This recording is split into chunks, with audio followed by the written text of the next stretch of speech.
अहिले भारत र पाकिस्तानको रिसेन्टली जुन लडाईँ भएको थियो, अहिले सिज फायर भएको छ हैन, फेरि भोलि पनि के हुन्छ त्यो थाहा छैन। त्यसमा चाहिँ मैले मतलब नेपालको न्युज पेपरहरुमा पढ्यो भने अर्कै दृष्टिकोण छ र भारतको पढ्यो भने अर्कै दृष्टिकोण छ, विदेशको अर्कै छ हैन। र भारतमा त अभियसली भारतले आफ्नो कुरा गर्ने भयो हैन, अनि नेपाल विदेशले पनि अब आफ्नो कुरा गर्ने भयो। पाकिस्तानको त हामीले कुरै नगरौँ, पाकिस्तान एउटा अनट्रस्टेड कन्ट्री हो हैन। पाकिस्तान चाहिँ सधैँ त्यहाँ लोकतन्त्र हुँदैन, डिक्टेटर आर्मीले सबै कन्ट्रोल गर्छ, आर्मीले जे भन्छ त्यही त्यहाँ बाहिर मिडियामा आउँछ। र अहिले त्यहाँ पाकिस्तानका जनताले सेलिब्रेसन गरिरहेका छन् विक्ट्रीको। के को विक्ट्री? पाकिस्तानको 11वटा एयरपोर्टहरू ध्वस्त भए, एकदम आर्मी हेडक्वार्टरको बगलको एयरपोर्ट त्यो ध्वस्त भयो हैन, अनि धेरै अरू टेररिस्ट क्याम्पहरू ध्वस्त भए। त्यसको चाहिँ तिनीहरूले हाम्रो जित भयो भनेर सेलिब्रेसन गरिरहेका छन् र त्यो भिडियोहरू पनि बाहिर आइरहेका छन्।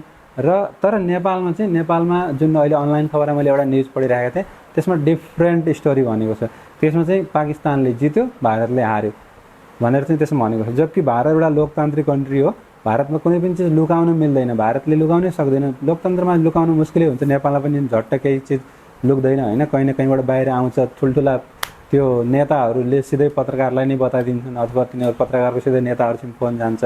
त भारत नेपालमा अलग स्टोरी चलिरहेको छ। नेपालमा चाहिँ पाकिस्तानले जित्यो भन्ने स्टोरी देखाइरहेको छन् र विदेशी मिडियाले चाहिँ कोहीले अब आफ्नो आफ्नो हिसाबले कोही अब जुन लेफ्टिस्ट छन् तिनीहरूले पाकिस्तानको जित देखाएका छन्, कोहीले चाहिँ एक्चुअल देखाएका छन् हैन, आफ्नो जुन स्पोन्सर हो त्यो हिसाबले। तर नेपालमा चाहिँ देखाइरहेको छ कि पाकिस्तानले जित्यो, जबकि भारतले एक्चुअलमा चाहिँ भारतले पाकिस्तानको 11वटा एयरपोर्टहरू गरिदियो, पुरै डिस्ट्रोय गरिदियो, एयर डिफेन्स डिस्ट्रोय गरिदियो हैन, त्यस्तो। तर एक्चुअलमा इन्टरनेसनल फ्याटर्निटीमा के हुन्छ भने हिन्दू देशलाई हमेसा तल दबाइन्छ, किनकि हिन्दू त्यहाँ पुरै जुन लेफ्टिस्ट इकोसिस्टम हुन्छ त्यसले हिन्दूहरूलाई हमेसा दबाएर राख्न खोज्छ।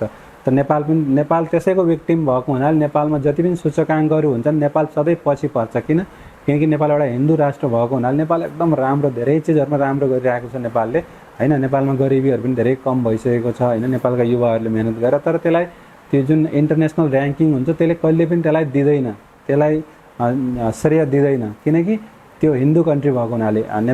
इन्टरनेसनल मिडिया जुन लेफ्टिस्टहरू हुन् तिनीहरूले हिन्दूहरूलाई सधैँ दबाएर राख्न खोज्छन्। त्यो चाहिँ एउटा अलग ट्रुथ हो, अलग कुरा हो हैन। जुन नेरेटिभ हुन्छ त्यो नेरेटिभले गर्दाखेरि चाहिँ नेपाललाई सधैँ दबाएर राख्न खोज्छन्, नराम्रो देखाउन खोज्छन्। तर अहिले चाहिँ इन्डियामा चाहिँ इन्डियाले जितेको देखाइरहेको छ, नेपालमा पाकिस्तानले जितेको देखाइरहेको छ।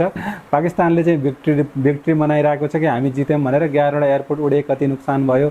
अनि विदेशमा चाहिँ अलग अलग खबर चलिरहेको छ।